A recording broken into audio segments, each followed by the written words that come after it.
Sharof Rashidov tumanidagi Kiyovboshi mahallasida kuz-qish mavsumiga tayyorgarlik ishlari izchil davom ettirilyapti. Mutaxassislar tomonidan hududdagi tabiiy gaz quvurlarining texnik holati o'rganilib, ularni tartibga keltirish va tashqi ta'sirlardan himoyalash maqsadida maxsus himoya bo'yoqlari bilan bo'yash ishlari amalga oshirilmoqda. Shuningdek, iste'molchilarga o'rnatilgan gaz hisoblash qurilmalarini ko'cha qismiga chiqarish ishlari ham olib borilyapti. Bu gaz sarfini nazorat qilish, hisoblagichlarning holatini kuzatish va iste'mol qilingan tabiiy gaz hajmini aniq hisobga olish imkonini beradi.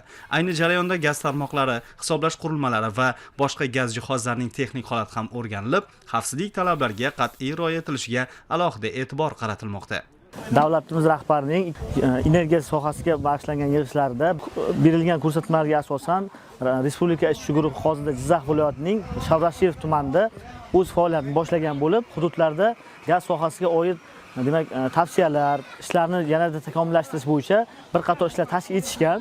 Bu borada hozirda 18 ta payvandlar brigadalar jalb etilib, bugungi kunda Shavrashiyev tumanining eng og'ir hududlaridan biri hisoblangan Kiyovboshi mahallasi tanlab olinib, ushbu hududda kuchaytirilgan tartibda ishlar tashkil etilgan.